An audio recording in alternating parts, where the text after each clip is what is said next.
حضور صلی اللہ علیہ وسلم نے نا فجر کی نماز پڑھائی، فجر کی، اور حضور فجر کی نماز پڑھا کے فرمانے لگے بھئی کسی بندے نے روزہ رکھا ہوا ہے؟ حضرت عمر کہتے ہیں رات کو میرا ارادہ تھا رکھوں، پر سویرے پھر میں نے گرا دیا، نہیں رکھا۔ حضور نے دوسری دفعہ پوچھا بھئی کسی نے روزہ رکھا ہے؟ تو حضرت صدیق کے اوپر نے ہاتھ کھڑا کیا، عرض کی یا رسول اللہ میں نے رکھا ہوا ہے۔ آپ حکم نہ دیتے تو نہ بتاتا، پر روزہ رکھنا بھی آپ نے توجہ دلائی ہے تو حکم بھی آپ کا بتاؤ تو بتا دیا۔ حضرت عمر کہتے ہیں حضور نے تو فجر کی نماز پڑھائی، فجر کی۔ دوسرا سوال پوچھا بھی کسی نے کسی بیمار کی تیمارداری کی ہے؟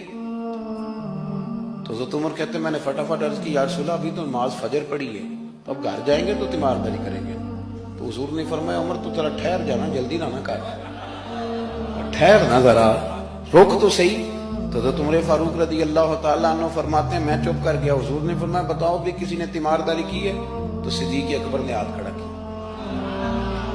عرض کی یا رسول اللہ عبد الرحمن بن عوف رضی اللہ تعالیٰ عنہ 2-3 دن سے نماز پڑھنے نہیں آ رہے تھے، رات میں نے پتہ کرایا تو پتہ چلا بیمار ہے، اور حضور مجھے یہ بھی پتہ ہے وہ میرا یار ہے، مجھے پتہ ہے رات کو جلدی سوچا پر تہجد میں ضرور اٹھتا ہے۔ تو حضور میں بھی ذرا فجر کے وقت جلدی اٹھا ہوں تو فجر میں آنے سے پہلے عبد الرحمن ابن عوف کی تیمارداری کر کے آئے۔ حضرت عمر کہتے ہیں میں نہ ہلکا ہلکا ڈھیلا پڑ گیا۔ حضور نے تیسرا سوال پوچھا، فرمایا کسی نے کسی مسکین کو کھانا کھلایا؟ کھانا کھلایا کسی مسکین کو؟ حضرت سیدنا عمر فاروق کہتے ہیں میں نے پھر عرض کی، میں نے کہا یا رسول اللہ ابھی تو فجر پڑی ہے، گھر جائیں گے کوئی چیز لیں گے تو کھانا کھلائیں گے۔ تو حضور پھر مسکرائے، فرمایا عمر تو ذرا ٹھہر نہیں جاتا، ذرا ٹھہر نہ، ذرا نظارہ تو کرنا، گویا یہ شان صدیق اکبر کا جلسہ ہو رہا، ذرا ٹھہرنا۔ حضور نے پھر پوچھا بھی کسی نے کسی مسکین کو کھانا کھلایا ہے؟ تو حضرت عمر کہتے ہیں لوگ سارے دائیں بائیں دیکھ رہے تھے اور میں چپکے ابو بکر کو دیکھ رہا تھا، کہ مجھے پتا تھا کہ بولنا اسی نہیں ہے، اور دل میرا کر رہا تھا کہ کہہ دوں دیو جناب جواب، دل میرا کر رہا تھا۔ وہ سمجھ گئے تھے کہ سونا راضی کن کاموں میں، بس یہ نقطہ انہوں نے پا لیا تھا۔ حضور نے فرمایا بتاؤ کسی مسکین کو روٹی کھلائی ہے؟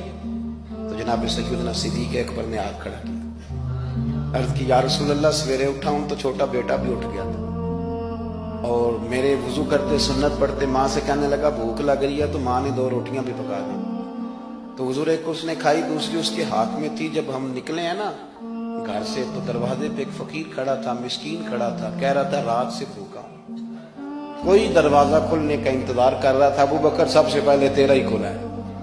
تو حضور میں نا اس مسکین کو ایک روٹی کھلا کے آیا ہوں۔ حضرت عمر فاروق کہتے ہیں میں نے گردن جھکا لی، اور میرے رسول کریم نے فرمایا اے اللہ میرے ابو بکر پہ رحم فرما، اللہ میرے ابو بکر۔ وہ سمجھ گئے تھے، مزاج شناسات سمجھ آ گئی تھی کہ حضور کن باتوں میں، اور نہ اپنے اوپر وہ سارا کچھ طاری کر لیا تھا انہوں نے، طاری، ان کی ادائیں بالکل ڈھل گئی تھی نبی پاک کی ادائیں۔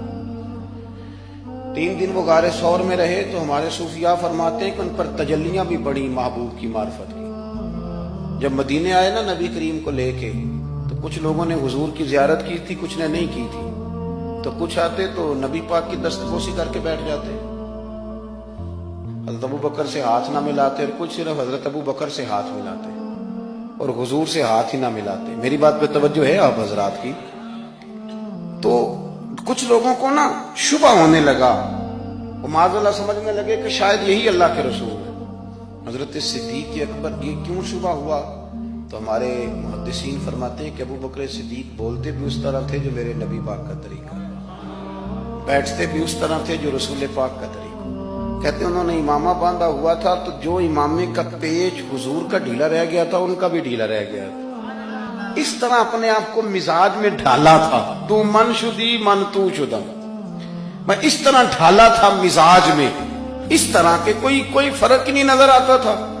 وہ کہتے ہیں جب حضرت ابو بکر صدیق نے دیکھا نا کہ لوگوں کو تو شک ہو رہا ہے، کوئی میرے ساتھ ہاتھ ملا کے بیٹھ جاتے، تو حضرت صدیق اکبر نے کہا کوئی ایسا کام کرنا چاہیے کہ پتہ چلے آقا کون ہے غلام کون ہے۔